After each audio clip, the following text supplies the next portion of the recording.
All right, hey everybody, it's Joe from NCP Mon Outdoors, and while we were here at Lake Hartwell, Mark and I decided to sit down and kind of go through the knives and the axes and the saws that we bring when we're camping or when we're out in the woods doing stuff. So what we thought we'd do today is kind of just go through the different knives one at a time and kind of give you some of the specs about them. So Mark's going to start with his first knife, and then I'll go into mine. So Mark, you go ahead and start. All right. Yeah, just start with my first one. This is kind of my pocket knife, so it has a little belt clip on it. It's green. It's a really cool color. I picked this up at the Blade Show, I think 2 years ago.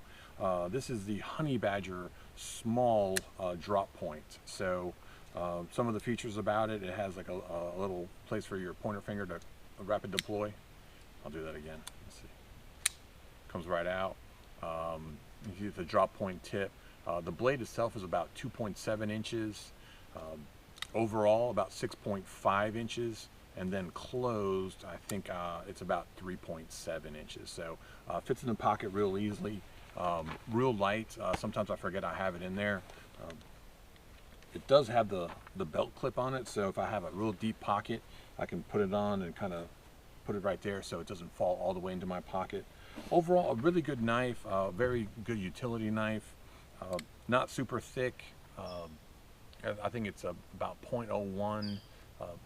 Any kind of a pocket knife is going to be like that. It also has the steel on here, so it's an 8CR 13 MOV steel. So overall, I'm really glad I picked it up at the Blade Show. The Honey Badger guys were really great about it, and yeah, it's a great little pocket knife.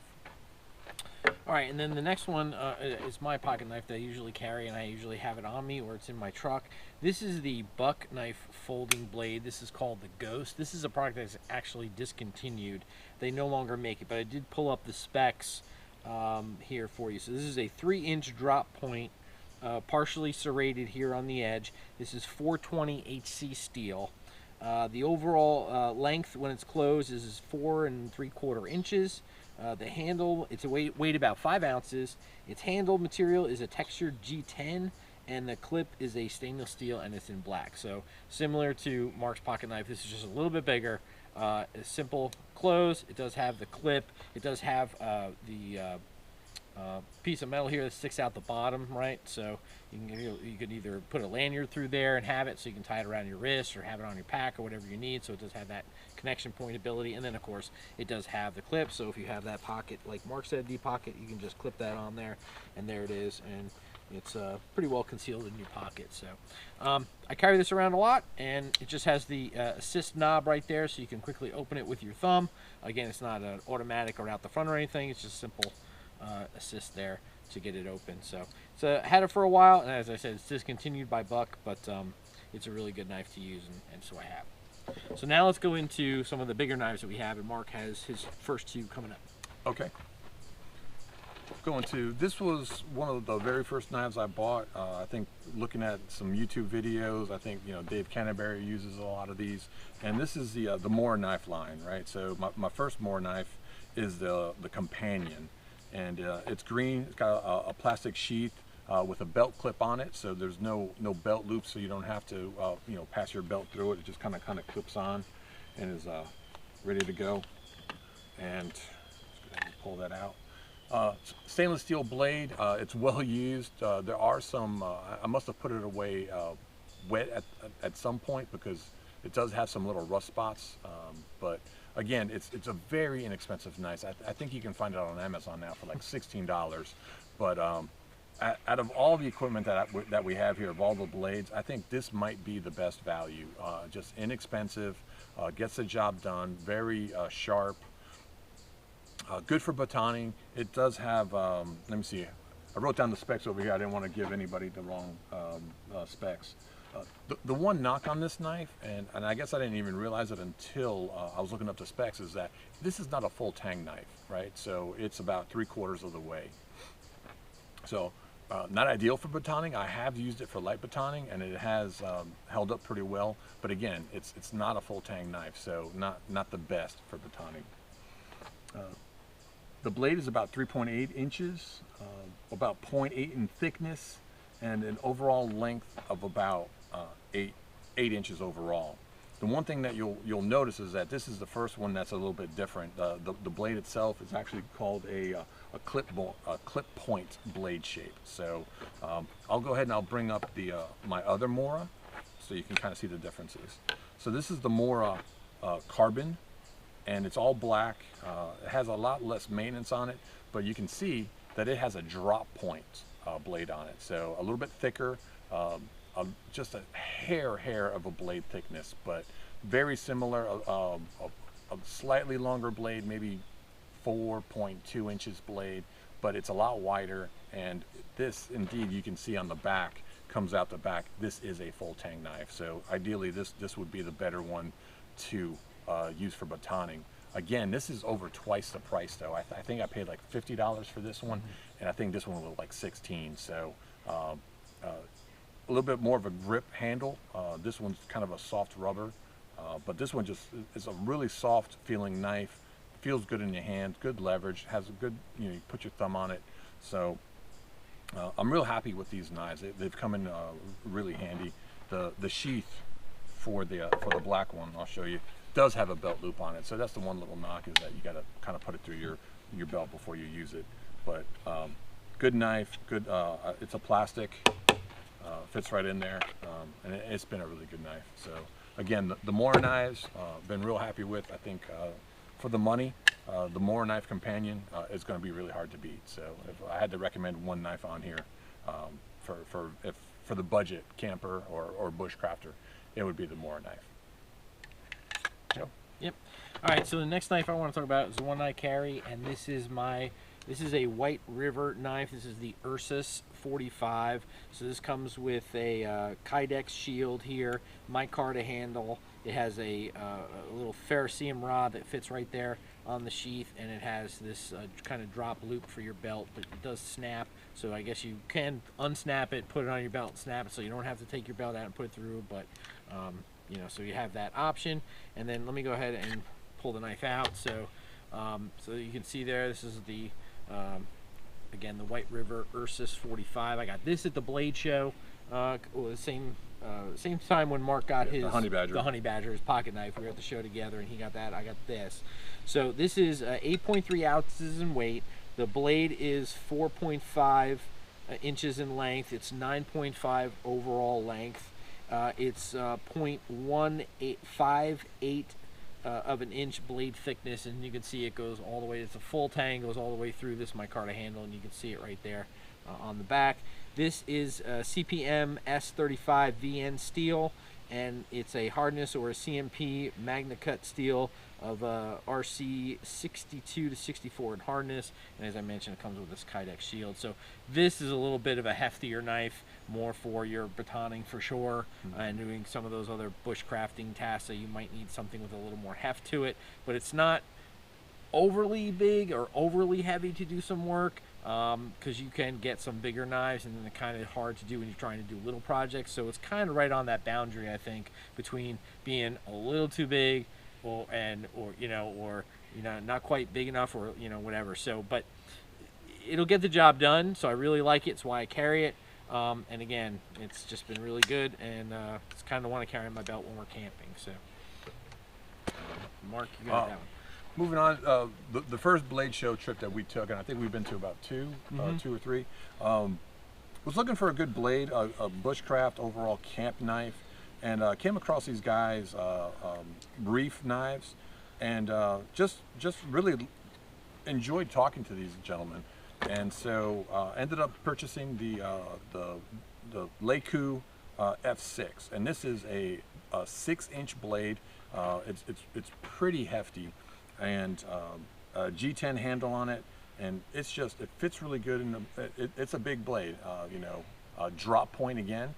I think I see a theme here. Most of the knives we have are drop points, and I don't think that was by on purpose or anything, but it just kind of worked out. So let me read off some of the specs. Again, all of the specs on the website.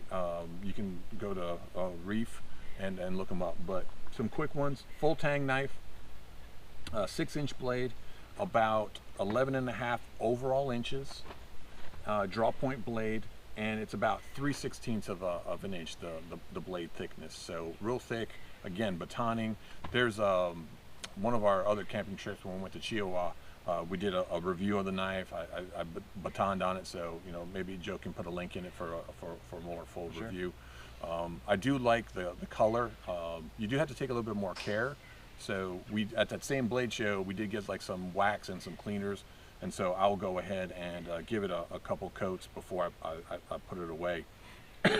One note on the storage is that when I did buy it, the guys told me that, you know, I did get the leather sheath instead of the Kydex, because like I kind of like the classic look of leather.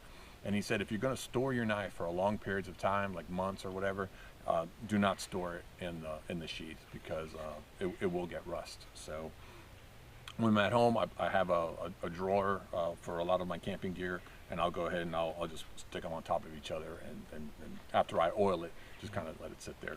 So the steel is a what they call a CPM 3V. Candidly, I'm not much of a steel guy, so I really don't know the differences of it, but they were really proud when they told me about it. So I think this is one of the higher quality steels that you can, tool steel, I think they mentioned that you can use. So again, it's a big knife. It's not some, if I have to go on a hike or anything through the woods, I will not take this. I will probably take one of my Mora knives with me, a little bit utility, but this is fun to have around the campsite. So great knife. It is my most expensive knife I have, so, but it's definitely, you can tell with the craftsmanship. Going back, one of the things I did not mention, the Mora knives are made in Sweden, and the Reef knife is made in the USA. So if that matters to you, Reef all the way. So, all right, it's a good knife. Recommend them. All right, next one's yours. All right, yeah. So this is was one of the very first knives I bought. It's quite handy. It's I don't know, for all you that are familiar with Crocodile Dundee, you know, that's not a knife. This is a knife. So this is my SOG Jungle Canopy, and I bought it. I don't know if I bought it. I don't even know why I bought it. It's just so big. You can't wear it. You just look like a mass murderer. But it's come in very, very handy. So before I had an axe, I had this. And so this for batoning is great, because you can baton dry wood huge chunks because of its overall length, right? So just to compare, if I'm trying to baton with my Mora, you know, that blade, and then my Jungle Canopy, like I'm very limited with how thick of a branch I can baton. But with the Jungle Canopy, it is ginormous. So just some facts about it. It is made in China, so you can't get it anymore. You can see it on Amazon, but it's coming real handy. So the blade is 9.75 inches, right? So it is almost a 10-inch knife. 15.5 inches overall. 0.19 inches. So this is my thickest knife. It's like 0.1 bigger than my Reef knife. So it is plenty thick. And full tang again, you can see come out the bottom. It is a drop point, so like my other knives, it is not very well balanced. Since it's so heavy and stainless steel, it is kind of point heavy, but it is a workhorse, right? So if I ever have to like baton a lot of wood, you know, I'll go to this, and it'll just, you know, it sticks out so much, you can just hammer, and the thickness goes all the way to the point, pretty far to the point, so you don't have to worry about maybe breaking the tip off or anything like that. So again, it's definitely a good camp knife. I would not take this hiking or anything like that, but if you got to baton some wood or do anything, you know, obviously you can't bushcraft with something like that. So if you're gonna whittle, make bushcrafting or do bushcrafting, you know, make a feather stick for lighting fires, I would either go with the Reef, the White River, or the Mora knives. But you know, now that we have them all laid out here, you know, I think really you know, this is kind of big. The Moras on the one side can kind of be maybe a little too small for you, but that White River is right in between, right? So it's like a 5-inch blade on it. Yeah, almost. It's 4.5 inch blade, I think. Yeah, Yeah. 4.5 inch blade. So it's just a really great size. So you can see it's a little bit smaller, a little bit shorter, so both not as long and not as wide, but just a real good length to go ahead and carry with you if you're going to go for a hike or anything like that. You know, I'll go ahead and I'll hold it up to the Mora. Yeah, do a comparison. Yeah. So almost as the Mora is almost as long, but it's definitely not as wide, right? So it's a not wider blade, and definitely a lot thicker. You can visually you can see it's a lot thicker, but they're both full tang knives, but you can tell this one, you know, the blade a lot thicker, and the handles. Is it a wood? Micarta. Micarta. Yeah, it's a Okay. handle. Yeah. So this is kind of more of a synthetic plasticky, so you can kind of feel that difference. But yeah, that White River. Yeah. It's a nice. Yeah, and you can get this in different color handles. Like, you can go on their website, and they make those again, a couple different varieties for the handles. But yeah, this is really just nice. And they also come out with some different ones. They have the Ursus Pup, which is like, I think it's the same width of the blade, but it's just a smaller size. Again, for that, they're really kind of getting that, again, that bushcrafting smaller knife market. So I know they do make that. So I didn't get to the blade show this year, but hopefully maybe next year, and we'll take a look at that. Yeah. And pretty much all of the knives that you see here have 90-degree spines on them, so you can use a flint and get some good sparks on them. So Moras, all the way down to the SOG, 90-degree spines, and you can use it for it. So. All right, so now that we've covered those knives, now we're going to go into axes and saws. So the first thing I just want to show you is what I have. This is the hardcore hammer. This is the Camp Companion axe. You've seen Sean Kelly use this in a number of his videos. It comes with this leather sheath right here that I'll just take off and kind of show you the blade. And there it is. It basically has, you know, a nail pull or stake pull if you want. It's got this, you know, this waffled texture end for driving a nail. So it's kind of like a carpentry, a hatchet, or whatever. But, you know, you can use this for splitting small pieces of wood. You know, and doing any kind of driving stakes, driving them into the ground for your tents, whatever you need. So it's a pretty cool hatchet. I haven't really ever had one, so I saw him use this, and I thought, you know what, this is pretty cool. Let me give this a try and see what it's like for me. So this is 26 ounces overall. It's got 4140 American steel head. It's a 16-inch grade A hickory handle. The handle is shaped to perfection, they say. It's a triple wedge head attachment, and it's 100% made in the USA. So it's got the little kind of coiled snake with the stars on the back of it you can see there, and then of course made in the USA and hardcore hammer. So I haven't used it a ton since I got it, but I have used it while we were here to split some small pieces of wood for our fire, and I really like it. Like I said, never really had a good hatchet before when I was camping, so I said, oh, you know what, I'm going to start with this one, and so far it's been a pleasure to use. But yeah, it's just a great little hatchet to have around the campsite when you need it. So I'm going to go ahead and put the sheath back on that, and then I'll turn it over to Mark to talk about his axe. Okay. So my axe is a little bit bigger. It is the Fiskers X15. Comes with a little carry handle sheath on it. You just kind of turn a lever right there, and it comes right out.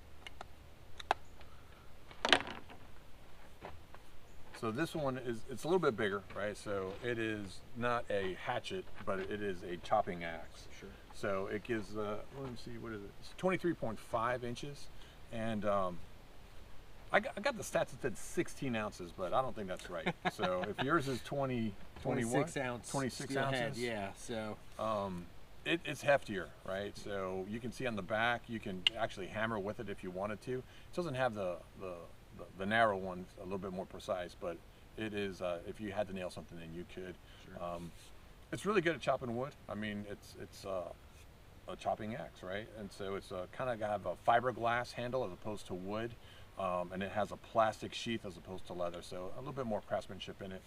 I do not know where this is made. I was trying to find out, but it's a great axe. Sorry, can you hold on to that? Yep. It's going back to the SOG, that Jungle Canopy. It was really good for batoning, but if you get some hardwood, it becomes really hard to get through it. And so the older I got, it was a lot more work than I really wanted to put into it. So I ended up getting the chopping axe for that specific purpose, right? So, you know, big heavy log, lift it up, you know, make sure, you know, I'm low to it, so in case I miss, I don't hit myself, right? So I'll kneel. And so, you know, I can even, you know, choke up on it, right? So the blade is a little bit long, but I don't have to use it if I don't want to. It does have this little curvature, so it won't slip from your fingers if you're swinging real hard. You know, it won't. It has a little bit of a catch, almost like a little bit like a baseball bat, right? So it does have a hole in it, so if you wanted to put paracord in it and wrap it around your wrist just to make sure it didn't go flying, it's pretty good. It's pretty well used. It could probably use some sharpening, but yeah, it's the Fiskers X15. Good axe, does the work of chopping. Again, I wouldn't carry this one into the woods, right? So good campsite tool. Truck camping. Truck camping. Yeah. But the hardcore hammer is definitely one that you can take into the woods if you you know, you have a pack and, you know, just maybe do a couple nights out in the woods instead of taking a knife, or if you want to take a small knife and an axe. Sure. I'd go ahead and do that. But yeah, this Fiskars is beefy. I would not haul around that in the woods. So do you want to go into the Gomboy? Yeah. Go ahead and talk about something. Yeah, so we'll finish this off. I have a silky Gomboy. This is a 240, the 240 millimeter, which is about 10 inches. It's a great little saw. It's got medium teeth on it, so there's I think it has large teeth that'll go through a lot larger limbs. But this one, it really cuts through it. So you'll see reviews online about the silky. It's kind of like the de facto if you're going to take a little handsaw. So not inexpensive, but it is made in Japan, so it's a good quality. There's not a lot of flex in it at the joint, you know, press to release and close. And just for reference, I'll bring out my SOG Jungle Canopy. Clicks in, and you'll see it's slightly bigger blade, and it should be, right? So this is about 9.75, and this is about 10 inches. So if you got to cut down branches, real big branches, instead of chopping it with the axe, right? So I won't carry an axe into the woods with it if I'm hiking or anything like that. I'll go ahead and I'll take the Gomboy, so I can. It's real light, you know. Deploys fast, cut it, and then, you know, I can use my reef if I'm carrying that through the woods. I can use that to baton them into smaller and put those pieces of wood in my firebox stove. So it works out really well. Other note about this, if I had to, it does have a 90-degree spine on it, so I could shoot some sparks with it with a ferro rod. But you know, I've never had. I'll never only have this. I'll have a knife, and so my knife with a little bit more of a thickness will be able to do it. So again, silky Gomboy, made in Japan, the 240 model, 240 millimeters, overall about 10 inches. So good little handsaw. And the blades you can swap out, right? So I think it's just. You could just here's a little screw. You can just go ahead and undo it. I've never done it, but yeah, it's replaceable, so it does have some value. Sure. You can use it over and over again. So again, silky Gomboy, good little handsaw. Cool. All right, well, you know, thanks everybody for watching. If you like what you see, please go ahead and hit that like and subscribe. We certainly showed you a variety of pocket knives and belt knives and axes, saws. So if you have any comments or questions, go ahead and drop them in. I'll either answer them myself or I'll get Mark to help me answer them. And again, thanks for watching, and we'll have another video for you soon. Take care. Thanks for watching NC Piedmont Outdoors, camping, fishing, and hunting adventures.